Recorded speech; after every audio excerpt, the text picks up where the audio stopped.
Hey friends and family, I hope y'all are doing well. Wanted to give you all an update on how Deja's doing. So today is Monday, September 15th. We're 5 days post chemo. So she had her second round of chemo last Wednesday. She did really good, She was feeling fine, feeling like herself afterwards. And this time it took a little bit less, time than the first round. But yeah, she didn't have any negative side effects while she was there. She actually didn't start having any kind of symptoms until today. So earlier today, she started feeling nauseous. Actually, last night she was talking about her leg was bothering her, which has happened, a couple times, where her leg just kind of feels like this numb, tingly feeling, kind of like a heaviness. I think the best way to describe the type of neuropathy she's having in her legs is kind of like, if you sit on the toilet too long, when you get up, your leg just feels weird. So I want to say that's the best way that I can describe it. I can't really think of based on what she shared with me. But she was having that feeling in her leg last night when she was cooking. And I, just got to see how much that bothered her. Definitely think it made her feel a little defeated. She's just had so much good energy, honestly, for days. She's really been feeling really fantastic. And then it just kind of, for that feeling to kind of hit her at the same time her steroid medication kicked in. It takes about 45 minutes and she starts feeling how it shifts her emotions, the steroid. So those kind of two things happened simultaneously last night, and it was a lot of emotion. Definitely a lot of emotion for her. The steroid used to make her feel aggressive. Now it just makes her feel extremely tearful and emotional. It's hard to witness. There is not a hug that I can give her to make it stop or go away. I decided though last night that instead of me trying to go into fix-it mode, I was just gonna let her have that experience,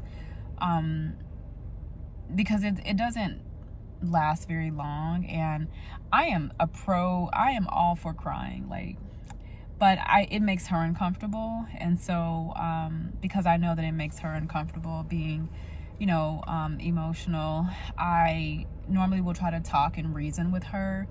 But I did give her some advice a couple days ago, and I said, whenever you start feeling the flood, of tears and emotions come, use that as a time to journal and to, talk to God, and, to just let it all out.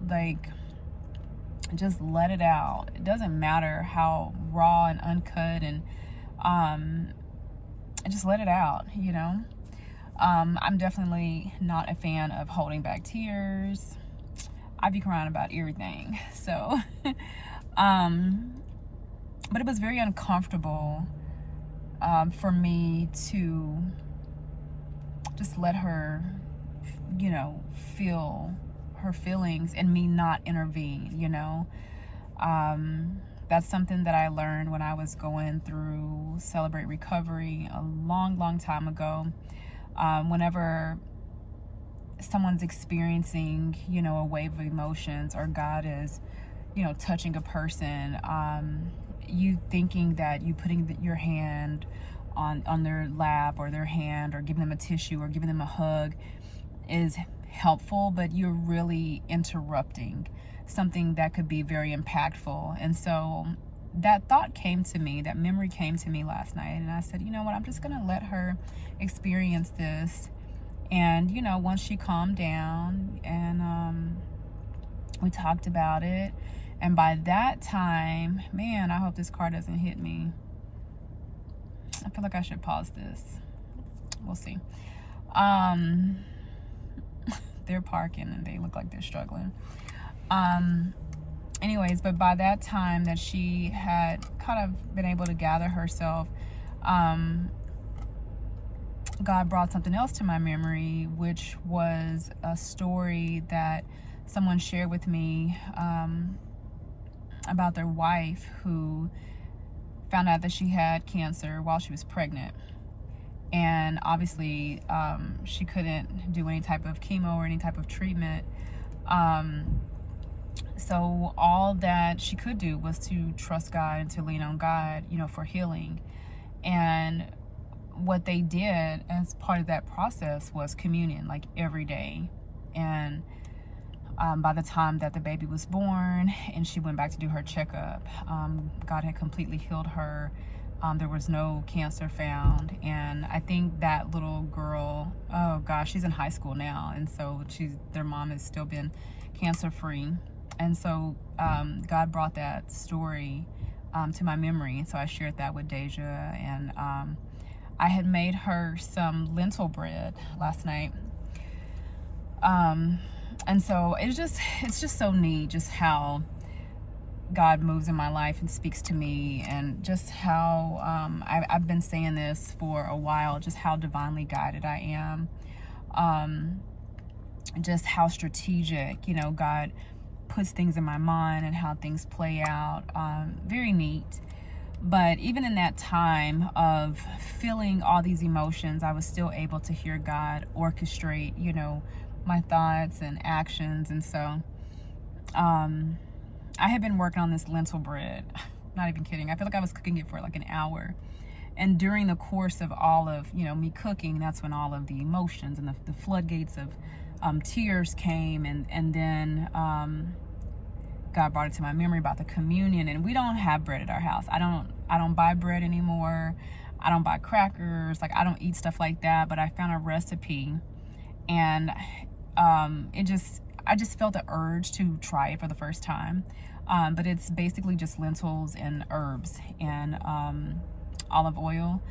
And so it's like a high protein lentil flatbread, basically. And so I was like, oh, I could use this flatbread that I just made for her communion. And then she had already poured up some watermelon juice that I cold pressed. And so I was like, here we go. And so by the time she came back into the kitchen, I had, tore off a piece of the lentil bread, and I took some of her watermelon juice and put it in a smaller cup. And I told her that I think it would be a good idea, for her to do communion every day. I found a short YouTube video with someone doing communion and like a prayer and a declaration that they would say, and they said that God dropped it in their spirit to do communion every day, as they were believing God for healing from whatever, I'm not sure. But it was just like really nicely aligned. And so I'm very, very thankful that I'm able to hear God and feel where He's guiding and directing me. That's been a daily part of my prayer and thoughts and conversation, is just asking God for my daily bread when it comes to guidance, when it comes to just, walking in grace and patience, wisdom, like everything that I think that I'm going to need for that day.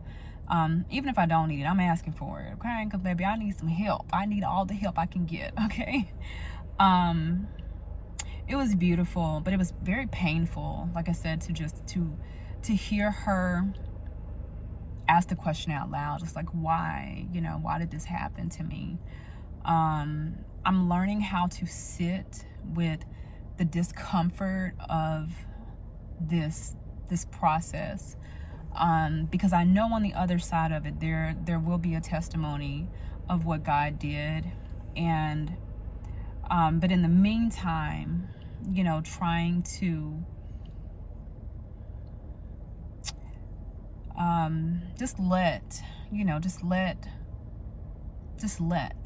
just accept what this moment brings.